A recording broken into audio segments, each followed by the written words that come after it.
não encontra por quê? Porque está buscando o Higgs elementar, e esse Higgs, será que é composto? Quer dizer, a questão é a seguinte, se o Higgs composto existe, se o Higgs é composto, também a gente tem que levar em conta o seguinte, a massa é muito baixa, 125, para ser um Higgs composto. Quer dizer, se não encontrar um Higgs nessa faixa dos 125 GeV, é porque realmente o Higgs da teoria eletrofraca não está aí. Não tem, porque eu poderia dizer, não está encontrando porque está buscando o Higgs elementar. Será que esse Higgs que está nos 125 não é o Higgs composto? E aí a busca dele tem que ser de uma outra forma? Não, se o Higgs é composto, 125 GeV, pelo que eu vejo na literatura da área, né, 125 GeV é uma massa muito baixa para um Higgs composto. Quer dizer, então o Higgs está assim. Se ele está na faixa dos 125 GeV, deve ser um Higgs elementar. Se a gente quer buscar um Higgs composto, e como o Higgs não apareceu, já se sabe que o Higgs não está entre 130 e 600, então a janela que vai sobrar agora é acima de 600 GeV. Aí pode ser que se localize um Higgs composto. Então eu acho que a gente está em cima dessa discussão agora. E como o Dória está falando, o seu Bonora deu a notícia de que hoje o CERN focalizou um pouco em cima desse Higgs de 125. Claro que os eventos são poucos, não vai dizer, não achou ainda é pouco. Mas digamos, tem que produzir mais eventos. Mas esse Higgs, certamente, que está sendo caçado aí nos 125, é esse aqui, que é o elementar. Que tem uma massa nessa faixa. O Higgs do modelo padrão da teoria eletrofraca é aquele Higgszinho do dublete, que é uma partícula escalar elementar. A questão é, se ele não é elementar, se ele é composto, essa massa é muito baixa para ele. A massa dele deve ser bem superior, pelos limites. O elementar dele vai até 135. O elementar deveria ir até uns, vamos dizer, faixa de 200 GeV. Ainda poderia ser elementar. Agora, se ele é composto, a massa ele vai de ser 115 a 200 GeV. Agora, não, mas acima de 130 já está excluído também. Como? Já está excluído acima de 130. Né? Na verdade, diz que a faixa de busca mesmo é em torno de 125. E aí, esse deve ser o elementar. Então, se há um Higgs composto, a expectativa então é que ele deva ser acima de 600 GeV. Aí tem que buscar o Higgs lá fora, acima de 600 GeV, tá certo? Eu estou colocando isso porque a gente vai estar lendo isso daqui a alguns dias. Vocês também receberam um e-mail que eu passei para vocês sobre os ferros de Majorana, né? Tá, isso é uma questão interessante também, que parece que na matéria condensada então foram detectados esses pares buraco-elétron, né?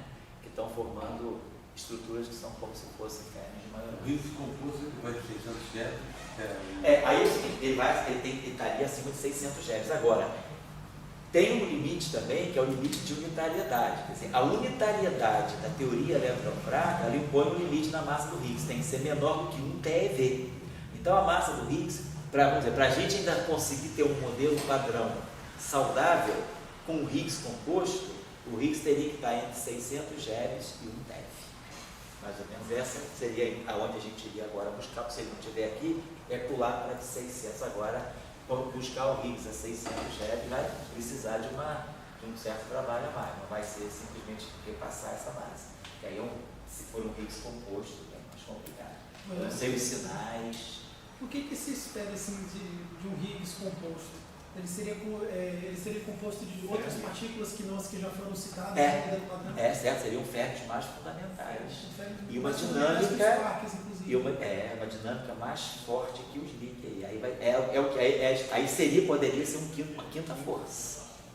Poderia ser um tipo de quinta força cuja dinâmica é forte o suficiente para formar o Higgs e gerar a escala de massa do modelo padrão. Quer dizer, a quebra da simetria, ela seria induzida por uma outra simetria forte, quer dizer, por uma outra interação forte que tem dentro da teoria, que teria que ser introduzida na interação eletrofrágica. Uma nova família de ferros, que não são elétrons, não são quartos, são ferros elementares, boa noite, Saulo, que comporiam o Higgs. E tem possibilidade desses ferros elementares formarem outras das partículas? Poderia formar uma outra classe de partículas exógenas. Poderia formar partículas de spin. Mas não, por exemplo, um quark ou coisa do gênero? Não seria, vamos dizer, os pré-ons dos quarks, não. Não seria, aí teria que ser uma interação mais forte ainda, né? Para poder formar o quark, porque estaria se formando, seriam ferros que têm uma interação forte, mas uma interação forte que está formando uma partícula que interage fracamente. O Higgs não tem interação forte. Então, esses ferros não teriam interação nuclear forte para formar os quarks. Na verdade, também para formar um quark, ele teria que ir com a quark escalar, né? Tem meio, teria que ser com zero. Porque placa é meio. Então. Professor, e se o Higgs não fosse encontrado, você sabe mais ou menos que modelos que venham por assinar? Bom, aí se o Higgs não for encontrado, aí tem que se buscar subsídio nesses chamados Little Higgs, né? Ou modelos com geração de dinâmica a partir de... Que poderia se pensar o seguinte, então talvez o que quebra a simetria eletrofraca não seja um campo, seja um problema dimensional. Talvez seja uma redução. Aí a gente talvez jogaria um pouco mais de expectativa em cima dessa física de Brandon. Você diria, bom, realmente talvez a física mais fundamental ela ocorra em 5 dimensões, e aí a escala de quebra da teoria eletrofraca em 4 dimensões é quebrada por argumentação dimensional. Então essa é uma saída que já existe, né? Tem a saída dos modelos de Little Higgs, tem algumas saídas que podem prescindir do Higgs na teoria eletrofraca. Mas eu vou dizer o seguinte, a melhor saída é o modelo que a gente construiu. Eu não vejo esses Little Higgs, modelos dimensionais. A gente pode falar sobre isso depois. No verão eu falei um pouquinho, no curso de verão eu falei um pouquinho. Eu acho que essas coisas tem que começar a conversar claro, porque senão fica...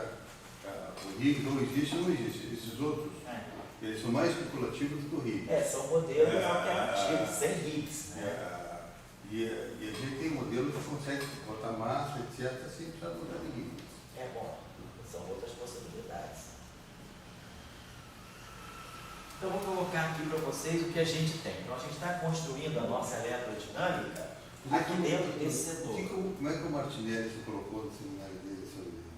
Não, ele colocou assim, ele colocou que o modelo padrão vai muito bem, que o modelo padrão, todos os resultados até agora do LHC não indicam nenhuma física além do modelo padrão, o que ele está colocando, que ele colocou no seminário dele, é que não tem nenhum indício de física além do modelo padrão. Quer dizer, até agora o LHC, tudo que ele deu está dentro do modelo padrão. A questão é, será que o LHC já daria daqui a pouco algum indício de uma física além do modelo padrão? Então, ele falou que não, e que a expectativa, ele acha inclusive que provavelmente nesse upgrade, né, que o LHC vai sofrer, parece que em 2014, ele acha que até lá o LHC não vai dar nenhum indício de física além do modelo padrão. Ele acha que o LHC vai sempre reproduzir alguma física que está dentro do modelo padrão. Essa foi a visão que ele passou. Tanto é que ele brincou, ele botou nas transparências dele, né, standardissimo model, né, quer dizer, um modelo padroníssimo, né, um modelo standardissimo model. Ele está dizendo, então não tem nenhum indício, ele não está esperando nenhum sinal de física que viole. O professor Martinelli, que estava aí na nossa conferência. Em 2014 teve, vai até 2014? Não, esse 14 TEBs ele vai rodar, eu acho que até o final. Ele vai sofrer um upgrade, a partir de luminosidade, a energia do LHC vai ser sempre 2014. Vai ser sempre 14 GeV. Eu acho que a ideia é que em 2020 se pensava de construir, quer dizer, a ideia, o plano era que o LHC é uma máquina de prova, então é uma máquina para descoberta. Aí tudo que você descobre no LHC, você vai querer refinar com testes de precisão. Aí você precisa construir uma máquina de E mais E menos. Então a ideia era descobrir com LHC até 2016, e aí a partir de 2020 começar. O LHC funciona, ninguém faz isso. Oi? O LHC é ligado, ninguém faz isso, mas quando o Flamengo joga. Isso é Flamengo, né? É criançada na escola. Então, e é tudo moleque, é tudo menino. O LHC, então, ele descobriria, e esse chamado NLC, que é o New Lepton Collider, ele faria, vamos dizer assim, faria os testes de precisão, o refinamento dos dados, aumentaria a precisão dos dados. Então, quer dizer, a ideia do LHC é rodar até a questão do LNLC. Agora, nem esqueci de perguntar isso ao Martinelli, como é que ficou, porque estava tendo uma dificuldade para começar o projeto do LNLC, que é muito caro, é um projeto muito mais caro, ele vai ser uma máquina, eu acho, de 30 e poucos quilômetros, vai ser uma máquina linear, de A mais E menos, um acelerador linear de A mais E menos, parece que 37 quilômetros de extensão. Oi? Tem um motivo para ser linear? Quando o elétron, você manter elétrons em órbitas assim, é mais complicado. Né? O elétron é melhor para aceleradores lineares. Bom, então eu vou colocar agora para vocês, como eu falei para vocês, os propagadores eu vou deixar para a gente começar a trabalhar na próxima aula. Vamos colocar os versos de interação. Então, as interações que estão presentes. Eu vou começar pelo setor de auto-interação. Os bósons de Gage, então, eles auto-interagem e eles interagem com o Higgs. Então, claro, vamos lembrar bem, a gente já tinha falado nas aulas, a gente viu pelos nossos lagrangianos da aula passada, a gente sabe que o que é importante a gente ver quais são as interações que aparecem com o ZZ, sobretudo com o gama e com o ZZ. Então vamos lá. O primeiro verso que a gente tem, eu não vou colocar as regras de Feynman ainda, que depois eu vou ensinar vocês a derivar. Só para a gente saber como é que são, que interações são possíveis. Então, nós temos o verso que tem o. Tem um verso com 3 bósons de Gage. Nós vimos que nós temos aqui então um verso de interação em que a gente tem W+, W- e o amigo. Então, o fóton, ele se acopla, e nós já sabemos por quê, né? Ele se acopla, e depois eu vou botar, quando a gente derivar já de Feynman, eu vou botar aqui os fatores que tem aqui, as constantes de acoplamento. Eu estou só colocando esquematicamente para vocês já saberem quais são os versos do modelo da teoria eletrofrágil. Então, o fóton se acopla com W+, e W-. Normalmente, o fóton se acopla com objetos que são carregados. Então, isso aqui não significa um alto acoplamento dos fótons, significa um alto acoplamento dos bósons vetorianos. Então, só tem um fóton se acoplando com W+, e W-. Tem uma direção a essa reação? Não, não tem não. Isso aqui é só um vetor. Depois a gente vai poder direcionar isso aqui com setas de momento, tudo isso, tá? Depois, a mesma coisa. O fóton se acopla com W+, e W-. O Z0, que é neutro, também se acopla com W+, e W-. Então aqui eu tenho Z0 e aqui eu vou ter um W+, também, interagindo com W- e trocando o Z0. Agora, só lembrar uma coisa, eu vou marcar, só para essa interação aqui é eletromagnética. Então essa interação aqui é o fóton. Então esse vértice aqui, eu vou colocar a constante, aqui eu não coloquei, mas vocês lembram das aulas que as constantes de acoplamento da teoria eletrofrágil são os parâmetros, né? A constante de acoplamento, a carga do elétron, que a gente relaciona com aquele G e G'. Você lembra que a gente começava com G e G', e os parâmetros do potencial de Higgs. Aí quebra a simetria. Aí a gente combina G', cosseno de θ, recria. Né? Então a gente identifica a carga elétrica. É para eu botar aqui para você lembrar? Sei que é coisa meio chata que você já fez na outra aula, mas se você puder. Você pode escrever só uma versão finalzinha da Lagrangiana. É só para eu poder visualizar melhor o. Pega o caderno do Felipe aí. Você está copiando? Em cima do caderno ou está copiando em folha só? Eu copiei. Eu sei que é meio grandinho. Dá uma olhada aqui, ó, o Lagrangiano. Os Lagrangianos estão aqui nessa página anterior. Então, vamos lembrar, a carga elétrica, ela é aquela constante de acoplamento G associada ao SO2 e o seno de θW, né? E o G está dessa maneira. Então, a gente passa a trabalhar a gente trabalhava com as constantes de acoplamento. Antes da quebra de simetria, a gente tinha duas constantes de acoplamento, G e G'. G era a constante de acoplamento do SO2 e G' do 1. Aí quebrou a simetria. A gente identificou o fóton e o Z0 pelo θW, pelo seno de θW e pelo cosseno de θW. E aí a gente fez que a carga eletromagnética, então a gente identifica como G, seno de θW. Então a gente passa de G e G' a trabalhar com L e θW. Tá? Então são as duas constantes de acoplamento. Lembrando que a massa do Z é a massa do W, é a massa do Z, vezes o cosseno de θW. O que mais que a gente tinha? E que a gente relacionava a constante de Fermi, quer dizer, a gente tem aqui G sobre 2mW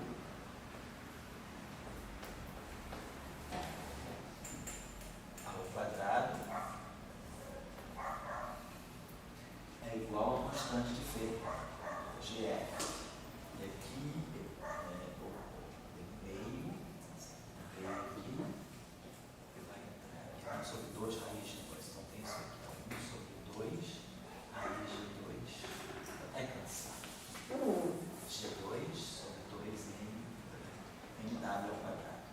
Então, isso aqui é uma física que a gente mede. GF, a constante de Fermi das interações fracas, é 10 a menos 5, massa do próton a menos 2. Se vocês se lembrarem, tem lá no PDG, a gente sabe o valor de GF.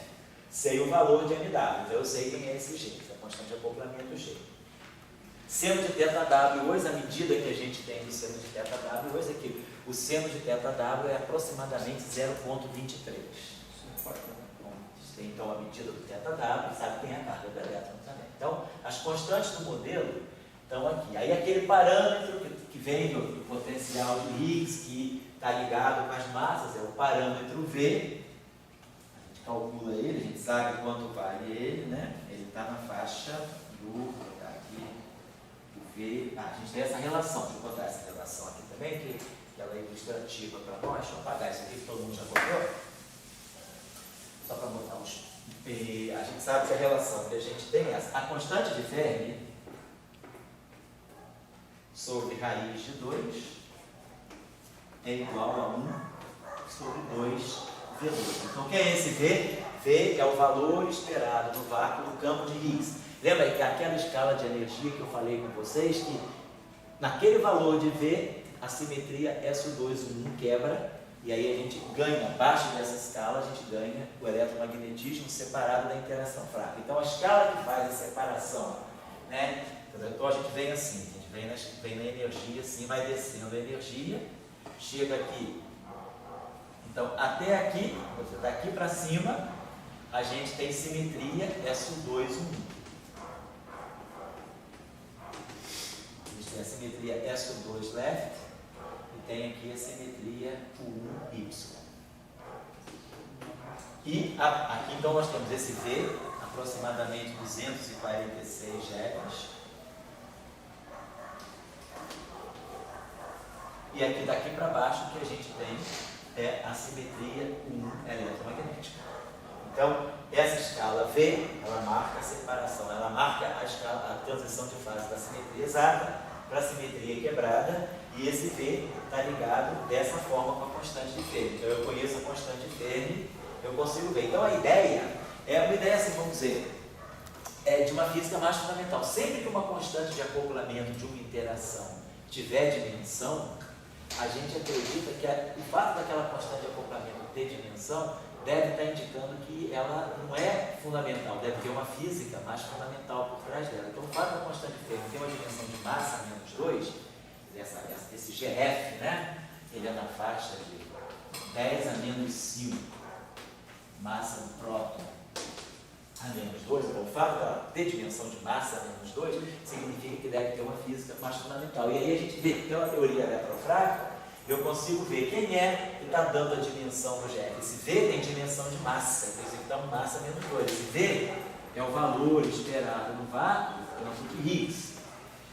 Então, esse valor aqui, através do valor que a gente conhece para o GF, nos dá um V na faixa de 246 GF. Então, esse valor aqui é o valor que mostra que a dimensionalidade da constante de Fermi é jogada desse V. E esse V ele é representante de uma física mais fundamental. Né? Que aqui, por exemplo, a gente vê a mesma coisa. Da onde é que vem o GF? O GF vem da constante de acoplamento do SO2 e da massa do W. Então, tem um bóson vetorial intermediário que responde pela dimensionalidade da constante de acoplamento do GF. Certo? E essa aqui não é Higgs, o bóson intermediário. O bóson intermediário. Então, tem uma física mais fundamental aí por trás. Então, sempre que tiver a questão da gravitação, a constante de Newton, 6,7 vezes 10 a menos 11 Newton metro quadrado por quilograma ao quadrado, ela é cheia de dimensão. Então, o fato da constante de Newton também ter dimensão, ela está ligada no fundo à dimensão, à escala de Planck, né?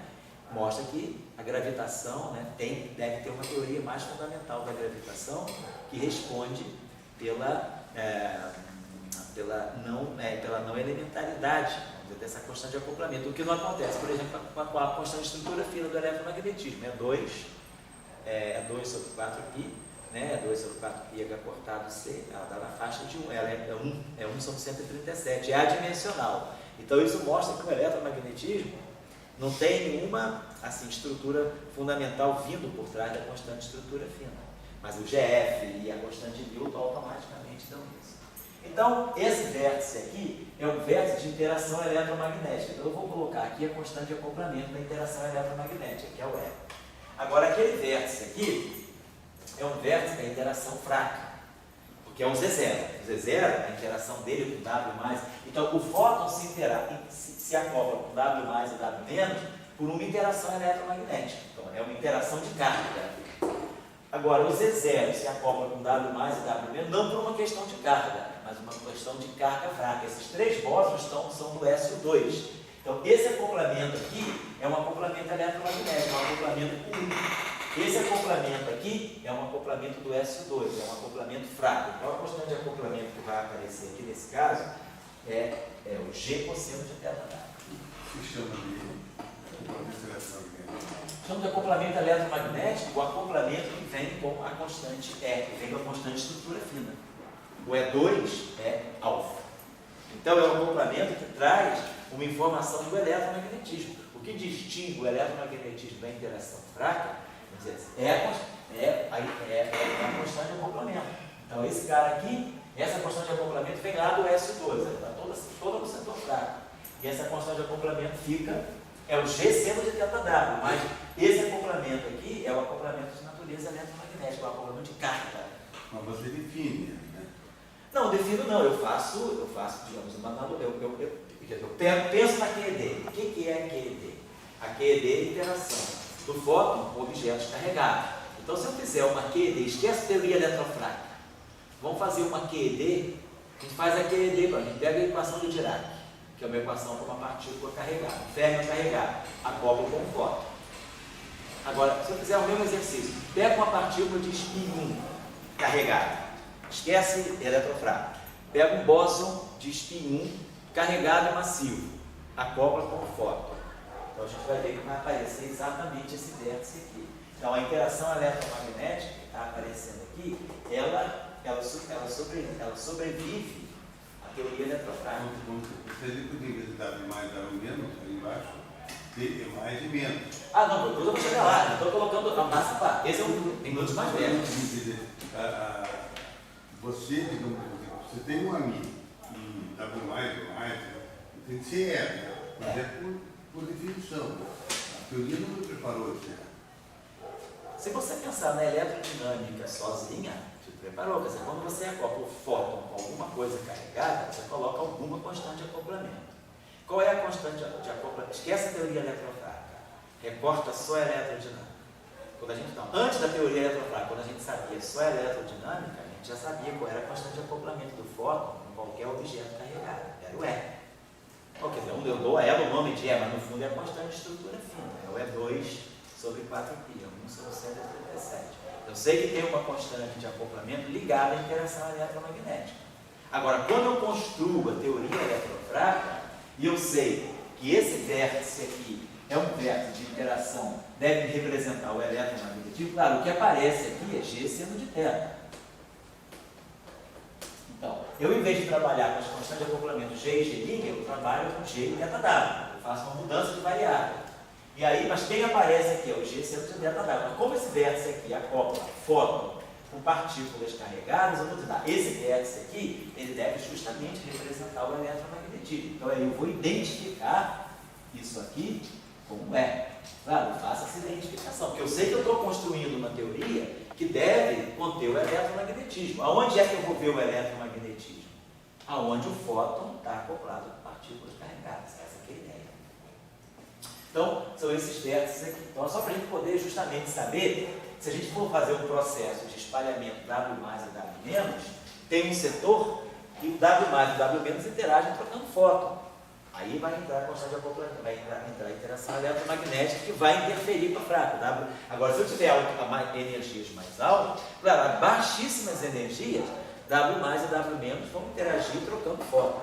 Mas se eu começo a aumentar energia, o W+ e o W- começam também a poder trocar Z0. E aí a interação fraca começa a ser excitada entre W+ e W-.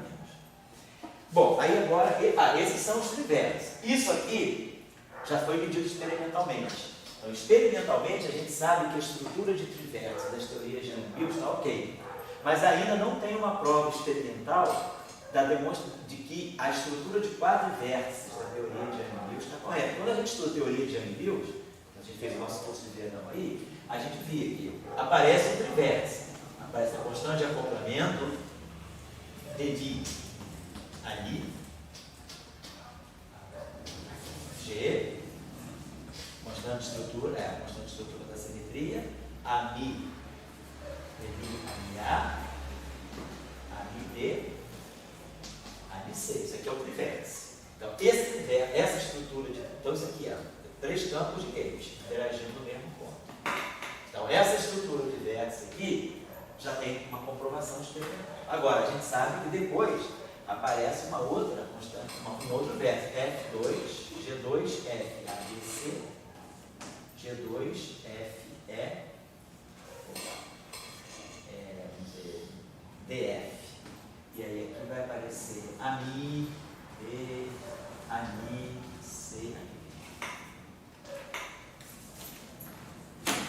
e aí aqui vai aparecer um AMI-D e um AMI. Então, a estrutura de quadrivértice, essa estrutura aqui, o quadrivértice, ainda não tem uma verificação experimental. Então, o LHC, numa colaboração dele, quer dizer, uma das colaborações que é o Atlas tem um experimento que vai ser feito, que está sendo feito, para medir se a estrutura de quadrivértice da teoria de Young-Mills está ok ou não. Essa é uma discussão. A estrutura de quadrivértice, se ela apresentar alguma anomalia, pode ser que, então, se está violando Young-Mills, é porque no quadrivértice você pode estar lendo alguma física além do modelo da teoria. Então, essa é uma discussão interessante que tem dentro da teoria de Young-Mills. A gente pode dizer que a teoria de Young-Mills tem dado bons resultados na PCD, deu liberdade assintótica, a teoria de Young-Mills deu bons resultados na teoria eletrofraca, mostrando que a gente pode unificar a interação eletromagnética e fraca, mas não significa que a estrutura de quadrivértice está conhecida, não tem uma prova, não se sabe se ela está certa ou está errada. Se a verificação experimental da estrutura de quadrivértice falhar, isso pode estar indicando que não é uma falha de Young-Mills, né? Pode ser algum indício de alguma física que está além do modelo padrão. Então, essa questão é uma questão em aberto. Correrão? Eu não entendo. Como é que você sabe que o trivértice está bom? Isso aí é um gráfico. Não, isso aqui é um gráfico, mas para processos. Você vai estudar uma seção de choque, que a teoria, que você calcula pela teoria, uma seção de choque que você só tem contribuição de trivértice. Aí você faz a medida experimental. Você vê que a medida está boa dentro dos limites de precisão. Se você vai botando mais loops também, eu botei um loop com só trivértice. Eu botei 2 loops com só trivértice. Isso. Ele é um loop diferente, né? Mas se eu pegar um loop com trivértice mais quadrivértice... Você não pode usar esse processo. Esse processo tem que pegar um processo, que aí a estrutura de quadrivértice, ela pode te dar uma correção que está fora da tua faixa de precisão. Então você não vai confiar nesse dado. Você tem que procurar processos que você saiba que você tenha só estrutura de trivértice dentro do... Então você não ligar o trivértice com o quadrivértice é uma coisa boa. Você deixa os dois separados. Se você pudesse, no caso do Young-Mills não pode. Estão ligados. Mas se você tivesse tipo isso, que faz e o outro que vai de gauge, pode ser. Deixa os dois vértices meio soltos. Você soma se quiser. Bom, tenho uma pergunta. Mas não. Para a teoria abeliana, não se tem interação entre bósons de Gauge, certo? Quer dizer, tem interação para bósons de Gauge, nós vamos ver aqui agora, pessoal. Deixa eu te mostrar aqui. Se a teoria for abeliana e você tiver bósons vetoriais carregados, numa teoria abeliana, se você se lembra lá, quando a gente pegou o setor de Higgs, nós temos um vértice assim. Os bósons de Gauge auto-interagem, mas não entre si só. Você tem um vértice assim. 2 fótons interagindo com duas partículas carregadas. Então, o que acontece aqui agora? Eu vou comentar a tua pergunta, pode deixar. Então, esse vértice aqui que eu tenho agora, ele é fóton, W+, estou agora colocando os quadrivértices. Então, aqui eu tenho W+, W-, fóton. E aqui esse vértice aqui deve ser esse vértice aqui é 1 é 2. Claro que tem fatores de vértice que eu não estou colocando, mas é 1 é 2. Então, por exemplo, esse vértice aqui é eletromagnético. Então eu tenho dois fótons interagindo no mesmo, dois fótons, vamos dizer, interagindo, mas não sozinhos. O que eu não tenho numa teoria beliana convencional é três fótons juntos, ou quatro fótons juntos. Eu tenho dois fótons, mas coadjuvando um processo que envolve dois outros campos. Por exemplo, mas eu nunca, até o momento, entendi qual é a diferença entre interação entre os dois ambientes e, por exemplo, um processo de interferência ou difração. Ou seja, as duas ondas interferem, mas não interagem entre si. Entendi. É como funciona, né? É como você está falando, você está falando da ótica, vamos Por dizer exemplo, assim. a ótica, que você tem dois fótons. Isso. Tem interferência, mas não tem tem interação. interferência, mas não tem interação, no sentido de que você interfere, vamos dizer assim, as amplitudes das ondas, né? Você aumenta ou diminui a amplitude da onda, mas você, a partir daquela onda, você não cria novas ondas.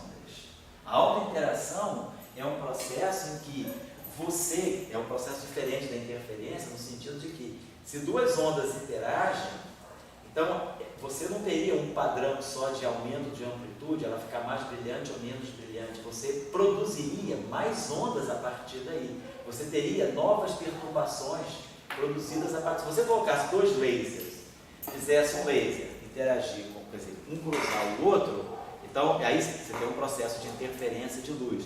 Mas agora, se você colocasse, por exemplo, um laser com uma frequência, outro laser com outra frequência, e daí começasse a aparecer luz com outras frequências, então você estaria produzindo novas partículas. Você não mexeu na frequência. As duas ondas interferem sem mudar as suas frequências. Mas se você tem uma autointeração, você começa a mexer. Você vai ter um processo que as ondas vão, a partir de duas ondas, você vai criar outras, a partir de dois fótons, você vai criar outros fótons. Então, você vai ter um processo, e aí, por conservação de energia e momento, vão aparecer outras frequências. Eu pensaria dessa maneira, a diferença. Mas, por exemplo, eu posso ver ali desde as partículas o processo de interferência? Não, aí não é um processo de interferência, é um processo de interação. Não, por exemplo, mas eu não consigo resgatar o processo de interferência. Você não entendendo resgatar. Desde o ponto microscópico? Eu diria, porque eu pensaria que aí a questão seria diferente. O que estaria acontecendo aqui seria o seguinte: você mandaria dois dados carregados no estado inicial, teria dois dados interagindo, no final você não teria mais dados, só teria fóton.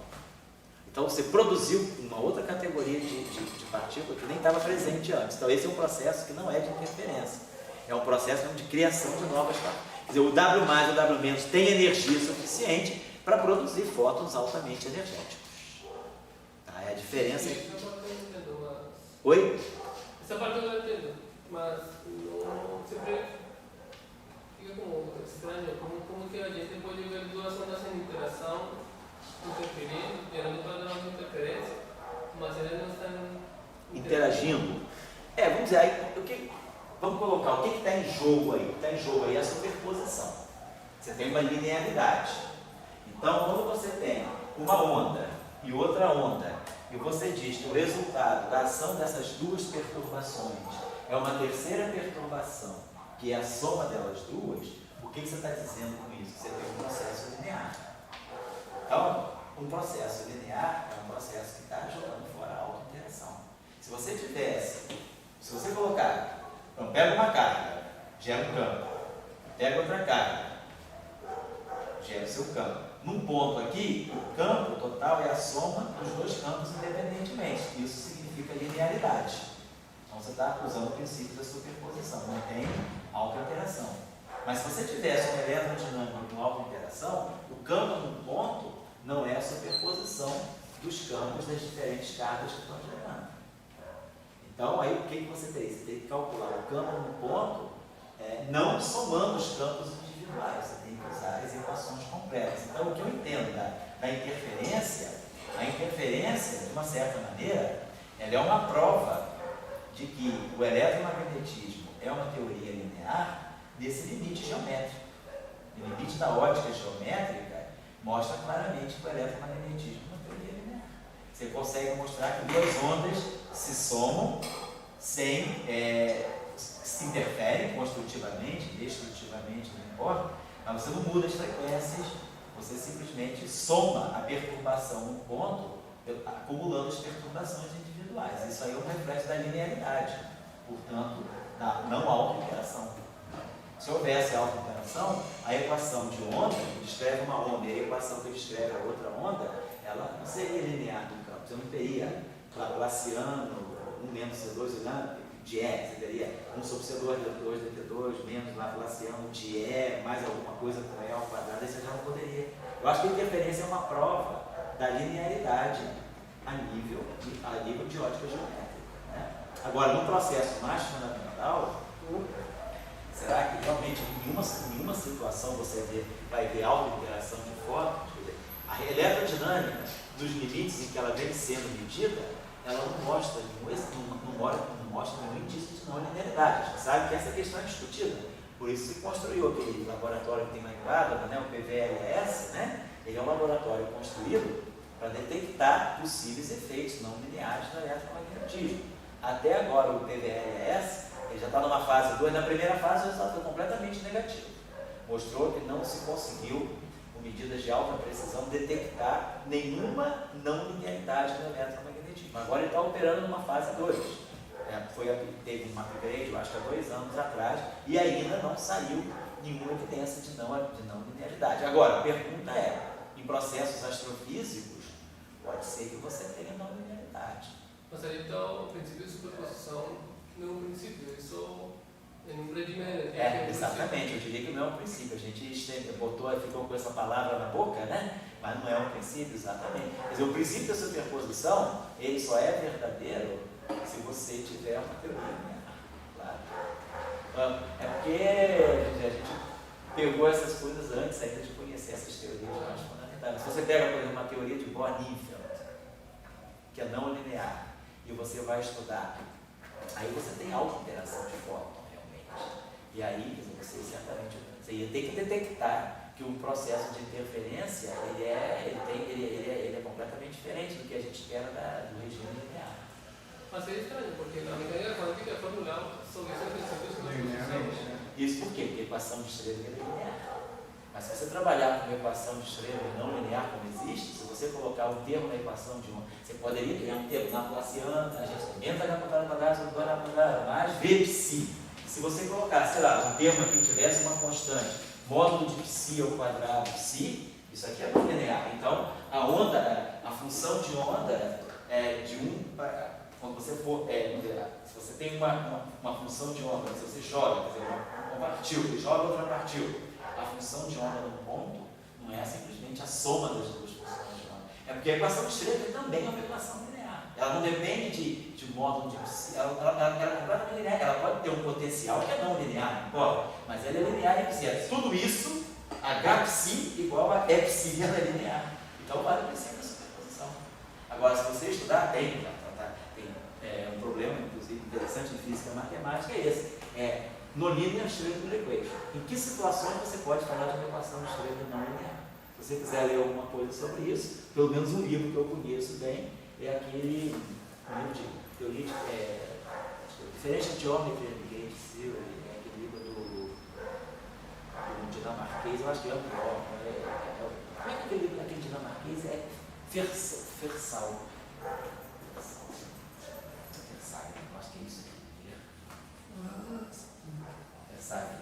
Tem um livro aqui na biblioteca, ele é muito bom, eu acho que é Versailles. É um livro de teoria de gauge e geometria diferencial. Mas o livro é para físico, é um livro de teoria de gauge, é um livro muito simples, ele é livro para graduação até. Ele serve para graduação e pós-graduação, é o Versailles. Ele tem lá um capítulo, uma discussão muito boa sobre a equação de Schrödinger não linear. Aí, claro, não vale o princípio da superposição. A mecânica quântica, a ótica quântica é linear? Depende. Pois é, também versões não lineares, não tem? Pois é, você tem uma equação cheia de não linear no quê? Por exemplo, se você tiver fase fisiológica quântica em meios cristalinos, praticamente mas não vai ter alta interação. Mas assim, eu acho que eu tenho Pelo potencial. Quer dizer, o potencial pode ser qualquer, o potencial V de X pode ser qualquer. você não pode ter nível de potência mais alto do que o psíquico. Psíquico é ser linear em psíquico. Sim, você pode acabar traçando. Teu potencial pode ser V de X agora em psíquico. Entendeu? Eu acho que é no próprio. Por exemplo, o eletromagnetismo tem um livro na biblioteca. Eu Eu acho que é o Funk. Ele é um livro muito interessante. Ele mostra, por exemplo, que em certos materiais, quando é que você pode falar de uma eletrodinâmica clássica, não linear. Se você colocar. Mas é efeito Kelly, efeito Pockels, né? Isso. Não, mas aí são efeitos de. Mas a gente está falando aí é uma alta interação, por exemplo, fóton com fóton. O que eu entenderia, não sei se está absurdo falar isso, é que por exemplo, a evolução de um estado quântico é totalmente não linear, é exponencial, né? Sei. Mas então, por exemplo, se eu pego duas ondas clássicas e passo uma pela outra, eu tenho a verde e amarelo, vai ter azul no meio, e depois sai verde e amarelo, não altera nada. Então, mas se eu tenho duas partículas, inicialmente eu tenho um pacote de um e um pacote da outra. Quando eu junto os dois, eu passo a ter um pacote que é um padrão de interferência, né? Tanto é que, por exemplo, Heisenberg, o J é justamente o overlap das duas, que é o que dá interferência, é o termo de interferência hamiltoniana. Você já não consegue mais separar esse pacote de interferência, porque tem várias funções que poderiam ser as primitivas deles, certo? Sei. Então, na verdade, é esse o caráter de indistribuibilidade, essa é a origem do emaranhamento. Então, na verdade, a autointeração, mas a interação, eu veria a diferença da onda, por exemplo, é justamente isso. É que, no caso, uma onda passa pela outra e sai o que era antes. Por exemplo, isso eu acho que é um caso linear. Eu acho que a onda ela passa e ela não gera nada novo. Mas o outro caso também, né? Também, os dois casos. Mas aí eu acho que o emaranhamento não é um aspecto de não linearidade. Né? Eu acho que o emaranhamento não é um aspecto de não linearidade. Eu acho que a gente está falando de não linearidade nesse sentido. No material eletromagnético, se você submeter um certo dielétrico a uma onda, a um campo eletromagnético com altíssima frequência, que a gente sabe normalmente que o vetor de polarização, né, a gente tem esse B aqui, né, que é o epsilon L, né, isso aqui é epsilon 0E, mais o vetor de polarização. O que nós sabemos? Em geral, nós trabalhamos com materiais em que a polarização ela é uma resposta linear ao campo aplicado. Aí você junta tudo isso numa coisa só e dá um epsilon L. Então, o campo de deslocamento elétrico, ele é linear no campo elétrico, porque você está trabalhando com meios elétricos lineares. Agora, se você submete certos materiais acima de uma certa, você coloca um campo eletromagnético que tem uma certa frequência, acima de uma certa frequência, a resposta é não linear. Você pode ter um vetor de polarização que depende de E escalar E ao quadrado, quer dizer, é 2 vezes E. Então, isso aqui é um vetor, mas o coeficiente que está aqui na frente não é uma constante, ele depende do próprio campo elétrico. Então, isso aqui é um material que responde não é chapéu. Oi? Não é chapéu. Você pode incorporar um módulo aqui, mas você tem um vetor. Então, isso aqui não é, isso aqui é cúbico no campo elétrico. Então, aí você perdeu a linearidade. Então, no meio, dependendo do meio, se você considera. Porque aí a questão é qual é o regime de frequência que eu vou colocar. Se eu colocar campos eletromagnéticos na região de frequência visível, se eu começo a jogar raio gama, então o material ele pode, a partir de uma certa frequência, ele pode responder não linearmente. E aí, cara, você vai fazer uma eletrodinâmica que está com mais vários princípios de superposição. Por isso, professor, na mecânica quântica, levar a teoria de campo se leva com essas hipóteses também. Sim. Mas na teoria de campo é completamente não linear. Que aí você viu, Lagrangiano, as equações são todas não lineares. Só o campo livre que é linear. Quando você quantiza isso. Mas você quantiza o campo, você quantiza linearmente, você quantiza o campo livre. Quando você quantiza, você põe a relação de computação, você quantiza a teoria livre. Você não sabe quantizar, na verdade. É muito difícil você quantizar a teoria interagente, a teoria não linear. Porque você quantiza a teoria livre, e aí você faz perturbação quantizando a teoria livre. Agora, o que significa quantizar a teoria toda, a teoria não linear? Isso aí é uma questão que aí vai passar por métodos não perturbativos. Pode ser que você use a rede, a teoria de Gauge na rede, a tentativa de teoria de Gauge não perturbativa é você quantizar o campo completo, não o campo livre. E aí, vamos dizer, a teoria de campo, quando a gente pega ela, quantiza o método de passo íntegro, ou mesmo método canônico, bota como relação de comutação entre o momento e o campo, como sendo IH cortado delta 3 de x, quantização a termos iguais. Isso você está pegando só o campo livre, porque quantiza campos livres. Tá certo? Mas assim, quando Oi? você... Aí, outra coisa. Fala aí. Quando você quer descrever a interação, Sim. você, tipo, por exemplo, no formalismo canônico, você, digamos assim, você vai mudar a descrição, você, em vez de utilizar o operador de Heisenberg, em vez de usar a descrição de Heisenberg, utiliza de Dirac. Tá. E aí você, digamos assim, um pedaço vai estar nos caches e um pedaço nos operadores. Você vai ter um pedaço livre. Mas o campo que você quantizou é o campo livre. Não é isso, mas eu digo, mas é porque você vai, digamos assim, a parte livre, você tem os caches e os campos, os dois vão variar. Um vai englobar a parte livre e o outro é interagente. Sim. Mas eu digo assim, quando você faz isso e você acreditando na teoria de perturbação e que tudo converge, você não está quantizando a teoria interagente também? Você está quantizando a teoria de interagente, sim, mas perturbativamente. Você começa a introduzir os efeitos não lineares perturbativamente. Não, teoria de campo para mim é uma coisa que só existe quase perturbativamente. Assim. Não, tem teoria de campo na rede. Você tem métodos não. Você tem métodos também. Né? Não, tudo bem, mas você também tem que levar em conta que. Não, mas também tem outros. Tem teoria de campo que não é perturbativa, dependendo. Se você está olhando em 2 dimensões, em 3 dimensões, teoria quântica de campos em 2 dimensões, você tem uma série de resultados que são não perturbativos, é analíticos, não é na rede. Então a dimensão que você fala é uma dimensão espacial. É um D, um T e um DE. Você tem exemplo de modelos de campos solúveis, onde você tem a teoria de você conhece a teoria de campo completa, quantizando o campo completo. Tá? A questão em 4 dimensões, isso é mais difícil. Agora, métodos tipo Monte Carlo, simulação, você está usando todo o esforço é justamente quantizar a teoria completa. Porque a teoria de perturbação, ela é boa, ela tem dado resultados bons. Mas acho que é 90% do que... praticamente o modelo padrão, tudo que a gente conhece do modelo padrão é perturbativo. Tá? Professor, mais uma pergunta. Se você pudesse botar só por então peraí, então aqui ó, interação eletromagnética, carregado, 2 focos, aquela interação tipo do Higgs ao quadrado, é 2. Essa interação aqui ó, W e Z, é uma interação fraca, então o verso que vai estar aparecendo aqui é o G2. Desculpa, aqui é o, opa, uma confusão aqui, aqui é Z0, Z0. Então aqui é o Z0, Z0, então aqui teria que ser o G2 cosseno de θ.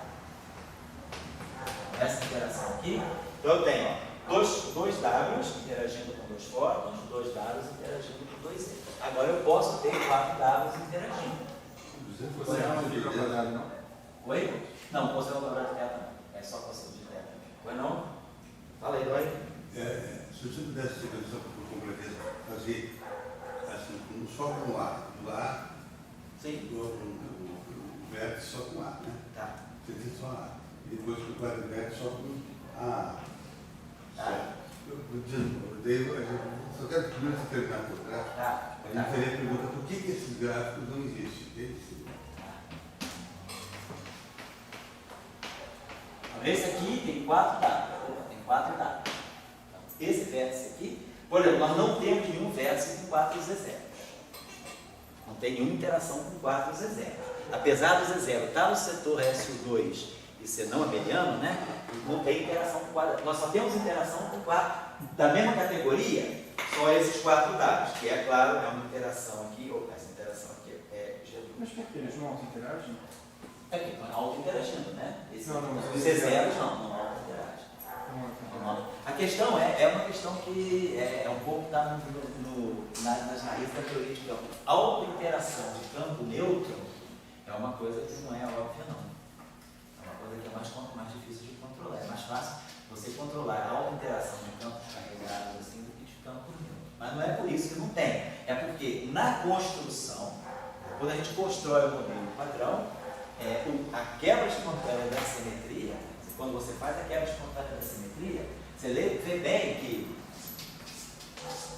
a gente coloca o W menos, o W mais aqui, e o W menos aqui. Aqui a gente tem o B3 e aqui a gente tem menos o B. E depois do outro lado a gente tem o Y. O Y, que vai dar origem ao fóton, quer dizer, o Y e o B se combinam para dar o fóton e o Z0. Então, o Y, ele não está no setor de Young-Mills, então ele não tem interação quântica. O campo A1, antes da quebra de simetria, o campo U1, que vai dar origem ao fóton, ele só interage abelianamente. Ao passo que esse setor aqui, ele interage não abelianamente. Então, a gente vai poder ter interação desses caras aqui, com os Bs, mas a autointeração, a simetria é SO2. Então, a constante de estrutura que aparece na autointeração é o epsilon ABC. Então, ela não permite que eu tenha os 3 números quânticos iguais. Então, eu nunca vou conseguir colocar 4 Bs em interação. Quer dizer, está na estrutura do SO2. É o SO2 que não deixa eu ter 4 C0s interagindo. Ela permite ter W mais e W menos, porque W mais, W menos no quadro vértice. Mas no quadro vértice eu não tenho números quânticos suficientes para ter 4 Z0s. E o fóton nunca vai auto-interagir, porque o fóton vem daqui, do setor 1, e vem da terceira componente daqui. Como esses objetos aqui também não tem... Se esses objetos aqui tivessem interação quântica, o fóton ia ganhar interação quântica também. Então é o SO2, está lá, a impressão digital do SO2, que não deixa o Z0, eu tenho interação com mais do que o Z0. Né? É isso, é a estrutura, é a simetria, tá bom? É a estrutura de Young-Mills, mas a simetria. Se fosse SO3, poderia. Se a simetria no setor fraco fosse um SO3, as constantes de estrutura de SO3 são F, A, B, C, que podem ir de 1 a 8. Aí não teria problema. O problema é que o SO2, a constante de estrutura do grupo SO2 é uma questão de relação entre teoria de grupo, sei lá, matemática e a natureza. A teoria de grupo, a simetria da interação fraca é SO2 e a constante de estrutura é o epsilon ABC. Então os 3 índices têm que ser diferentes. Você não consegue montar um epsilon ABC com os dois e você vai de 1 a 8, vai de 1 a 3 só. Então você não consegue colocar 4 Bs em interação. Se você tivesse uma auto-interação de 4 Bs, você certamente teria uma auto-interação de 4 fótons, certo? A mesma coisa, o Z0, eu não consigo ter uma interação cúbica com o Z0. Os trivértices são esses. E os 4 vértices, desde que eu parto do princípio de que a simetria é SO2. Vocês têm que estar claro para vocês é que a simetria é que está marcando tudo, tá certo? Essa aqui é a discussão. Você desenhasse os fótons interagidos de Z0, menos divergente, e você olhando ali, você está vendo essa conservação de carga. Sim. Pela conservação de carga, você poderia ter os fótons autointeligentes. A auto-interação do fóton, quer dizer, a CDT, a conservação da carga não impede que os fótons auto-interajam. Não impede, não. O que impede que os fótons auto-interajam é a estrutura da teoria. A gente está construindo uma teoria que é SO2, 1. É isso que dá o problema. Agora, vamos dizer, a pergunta que eu acho mais básica para você, aluno, professor, é o que você está indo além de Maxwell? Sim. Esses gráficos aqui não aparecem no Maxwell. Por quê? Porque você está com uma teoria não linear, um determinado grupo com certas coisas, entendeu? Agora, será que você, eu não gosto de sopa de SO2, eu quero só apenas ir além de Maxwell de uma maneira não linear. Mantendo como você faz. Claro, pode ser. E você pode ter os outros gráficos. Pode ter. Se você quiser, eu estou ensinando, não, preste atenção. Eu estou mostrando para vocês o que é a teoria SO2, não estou dizendo que ela é a única verdade. Não, a discussão que eu quero colocar é o seguinte, a minha vontade é ir além de Maxwell. Tá certo. A minha não é só quero ir além de Maxwell. Tá certo. Terminar legal, etc. E daí, quem quer ir além de Maxwell, você tem que buscar uma linearidade. Esse é o ponto. Sim. E daí, a linearidade, daí vem o foco. Mas não a violação, a conservação da carga não impede que o fóton não interage. Agora, se você não ter uma carga fotônica, que vem da não linearidade do fóton, eu acho que, eu pessoalmente acho sim, que o fóton para mim é uma partícula excelsa, Sei. pela invariância da luz, está positivo. Então, os fótons não é um cara que se diz, vai comprar um cafezinho para mim. E o fóton não tem carga. Sei. Isso, para mim, se alguém quiser ir de Marx, eu perguntaria, você tem uma carga fotônica? Eu acho que essas outras coisas são outras, assim, essa é Ah, a do ponto de vista, claro, você pode mudar, essa é a sua premissa, ninguém te impede de construir uma física em cima disso, cara. Mas você não acha estranho o fóton não ter uma carga fotônica? O que você chama de carga fotônica? A alta interação. Isso é uma palavra, por enquanto, mas quantifica. O que é carga fotônica? Você pega uma corrente de mini, tem uma corrente. Está tudo bem, corrente não é matemática, fala de física. O que é uma carga fotônica? Qual é o conteúdo dela?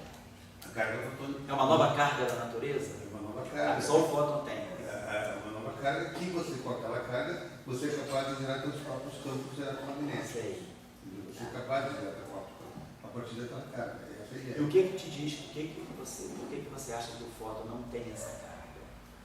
Por que você acha que o fóton não tem essa carga? O que eu entendo é que o fóton ele só carrega, é como você, no eletromagnetismo ele é um carregador de água. Então vamos pensar o seguinte, o que o fóton tem para você? Massa nula, spin. Então, o que mais que ele tem? Quer dizer, tem mais uma carga que você está dizendo. Além do spin, então, claro, o fóton tem spin 1, ele tinha que massa ser gerador nulo. Aí você fala, ele tem uma outra carga. Eu acho que o fóton tem que ser gerador de campos eletromagnéticos, assim como uma carga elétrica é geradora de campos eletromagnéticos. E, digamos, essa posição maxwelliana do fóton apenas carregar campos eletromagnéticos, a gente tem que ir além dela. Isso é possível? Claro que é. Claro que é. Tem algum evento que demonstre isso? Ainda não. Então você pode fazer a tua vida em cima disso, sem problema nenhum. Agora tem que se construir um experimento para mostrar em que momento você vai conseguir detectar a carga do fóton. O que a gente consegue detectar do fóton hoje, além do, quer dizer, ele tem spin, a gente consegue detectar uma coisa que o fóton tem. O fóton tem paramagnetismo. O fóton não é uma partícula neutra. A gente fala, o fóton é neutro. Isso tudo é uma linguagem um pouquinho apressadinha. O fóton é neutro porque ele não tem carga. Mas o fóton tem magnetismo. Pode estudar quais são as propriedades do fóton. É paramagnético. É fraco? O paramagnetismo dele é fraco? O magnetismo dele é fraco? Mas da onde é que vem o magnetismo do fóton? Dos processos quânticos aos quais ele está sujeito. O fóton é uma partícula dentro da elerodinâmica. A elerodinâmica é uma teoria quântica. Então, em processos quânticos, em ordem H cortada alguma potência, você detecta uma propriedade magnética do fóton. Então, vamos dizer assim, o fóton não é só um objeto de massa de repouso nula, carga eletromagnética nula e spin 1. O fóton tem algum tipo de magnetismo. Ele tem um momento de polo magnético fraco, mas tem, pequeno. Não foi medido ainda. Tá? Mas a teoria te indica que ele pode ter magnetismo. Beleza, processos quânticos da teoria te indicam. Perfeito. Agora você está falando de uma carga que já se manifesta antes mesmo do processo quântico. Então tudo bem, nada impede de você ter uma carga fotônica em que dois fótons geram outros fótons. Beleza, você bota dois fótons em interação, gera um campo. Beleza, agora, onde que você pode medir isso? Se você tiver acesso, eu estou chegando a processos de eletromagnetismo que estão violando o que eu conheço. Se você conseguir mapear esses processos naquilo que você chama de carga do fóton, você estará descobrindo uma nova carga do fóton. Claro que sim, por que não? Só nessa discussão, se você pegar estrelas já é feita de átomos, assim. Mas aí a questão é mais macroscópica. A gente também tem que saber o seguinte, tem que saber uma hora de parar a discussão. Se a gente quiser fazer tudo da estrela até o sublaser, a gente não vai chegar não. Tem que escolher uma linha que você vai querer. Você vai querer medir o teu processo de carga fotônica, certamente tem que ser um processo microscópico. Então, para você entender a carga fotônica, você vai ter que ter o amino, o W, já é uma indicação de que alguma coisa que o fóton é mais do que o máximo. E se você tiver, digamos, amino só com amino interagindo, daí você começa Nenhum problema. Pode ter, ninguém conhece, ninguém nunca falou, porque ninguém teve a boa. Mas você diria, se você tiver gráficos, 3 gráficos por 4, é uma indicação que tem uma carga fotônica. tiver auto-interação de fóton, bom, eu diria assim, na teoria de Bohr-Neufeld, então, se a gente pega a teoria de Bohr-Neufeld, que é uma teoria de auto-interação de fóton, qual é a carga fotônica ali? Então, você tira a equação de Maxwell, você escreve a equação de Maxwell, não, você vai escrever divergência de D igual a rho. Quem é D? D tem lá uma expressão, mas uma parte do D é isso aqui. É E ao quadrado, módulo de E ao quadrado, E. Então você vai ter essa equação aqui, divergência de módulo de E ao quadrado, E. Então a carga é a origem. E sobre epsilon zero é o que a gente está resolvendo essa equação de Maxwell, beleza? Você tem auto-interação aqui. Então você vai tirar essa equação aí, então, simetria esférica, blá blá blá, a gente imagina que vai aplicar a lei de Gauss aqui, né? 4π R2 E3 igual a carga do interior. Você vai tirar um campo, né? Deve ser alguma coisa do tipo 1 sobre a raiz única, né? Então, alguma coisa assim, de R2, né? O campo, né? Então, colocando só isso aí, carga da origem, o campo. Desculpa, né? Tem que perdão, vou só colocar. Estou esquecendo uma coisinha aqui. Perdão, estou esquecendo isso aqui.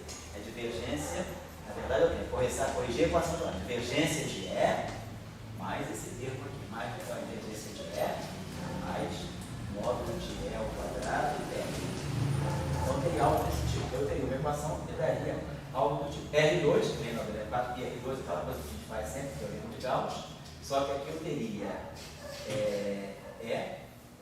como tem que ter, claro, tem que ter uma constante para manter a dimensionalidade, mas eu teria alguma coisa do tipo 1 mais alfa é 2 igual a quê? Então é só resolver essa equação aqui. Então, eu tenho uma equação do segundo grau em E, resolvo essa equação, tiro o valor do campo elétrico. Beleza, isso aqui é a não linearidade. Coloquei isso aí. Agora a pergunta é, o que eu vou fazer? Eu jogo isso aqui para dizer que então eu teria divergência de E igual a ρ, igual a Q, sobre epsilon ρ, sobre epsilon zero, menos um termo aqui que é divergência de módulo de E ao quadrado. Então eu digo, é isso aqui que eu vou chamar de carga fotônica, porque eu vou jogar para o lado direito da equação, jogar junto com o ρ, dizer, então a divergência de E é igual a alguma coisa. Toda aquela coisa que está do lado de lá é a carga. Essa carga aqui é a carga de matéria. E essa carga aqui é a carga fotônica. Mas aí a carga não é um objeto constante. Pois é, a gente estaria dizendo, mas aí a gente estaria dizendo que um campo elétrico é fonte dele mesmo. Então, se eu colocar um campo elétrico, eu posso gerar um outro campo. Então, é o papel da auto-interação. Agora, a questão é, isso aqui... Mas aí não estaria diminuindo? Bom, é uma questão de interpretação. Quer dizer, será que isso realmente é uma nova carga? A teoria de Bohr-Neufeld, ela, ao introduzir a não linearidade, ela está dando uma nova carga ou ela está modificando o caráter do campo? É uma questão que eu acho que tem que ser discutida. Eu não posso dar a resposta agora. É uma questão que vai, vamos dizer... Você tem que buscar alguma outra coisa que te faça medir o efeito dessa carga. Quando a gente tem uma carga, a gente tem que ter algum tipo de material que vai revelar o aparecimento dessa carga. Não é o fato de eu jogar para o lado direito que vai me habilitar a dizer que isso é uma carga. Então, tudo bem. O que é uma carga fotônica? É alguma coisa que uma densidade de fóton gera mais fótons. Pode ser isso. Essa é uma discussão. Eu acho que a gente pode... Você está pensando nisso há muitos anos, não sei disso. Então, eu só estou colocando aqui que nada disso é proibido. Mas a teoria que nós estamos tratando aqui é uma teoria minimalista nesse sentido. Tá? E aqui não aparece a auto-interação do fóton por causa da simetria SO2. Vocês estão lembrando que eu não estou descobrindo uma teoria nova. A teoria de Salandra-Schweiger, ela não está descobrindo uma teoria nova. Ela está justamente querendo acomodar coisas conhecidas. Ela quer ver como é que eu posso tratar o eletromagnetismo e a interação fraca dentro de uma mesma formulação, porque a gente já motivou no início do curso, porque a interação fraca e eletromagnética devem estar caminhando próximo uma da outra. Aí você vai procurar um esquema em que você mantém o eletromagnetismo. Então, você só vai além do Maxwell no sentido de que você introduziu o setor fraco. Mas se você se retiver no setor do fóton, você não está indo além de Maxwell hora nenhuma com a teoria eletrofrágil. No sentido clássico, não. No sentido clássico, tudo bem, porque os processos quânticos da eletrofraca vão implicar em propriedades, momento magnético do elétron, vão implicar em propriedades físicas, momentos de polo elétrico, aí tudo bem. Mas, assim, classicamente, não estou indo além de nada disso não. Agora, eu queria deixar claro para vocês que a ideia do curso aqui, que é fazer um curso de QED, não descolando a QED do resto do mundo, é justamente mostrar por que a física do fóton dentro da teoria eletrofraca é essa que está em jogo, é a simetria SO2, que é primordial para a gente está entendendo por que esses vértices aparecem, aparece por causa disso, porque a constante de estrutura do SO2 é o epsilon. Se o grupo não fosse SO2, a vida seria diferente. A pessoa é muito amarrada à estrutura do grupo, a simetria é forte. Se fosse SO3, se fosse SO4, se fosse SO6, seria outra coisa. Aí poderia ter realmente fóton interativo. Quer fazer um exercício? Quem quer fazer essa tarefa? Faça esse exercício em casa. Não sei se vocês se convencerem, eu vou deixar uma tarefa depois.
Faz o exercício.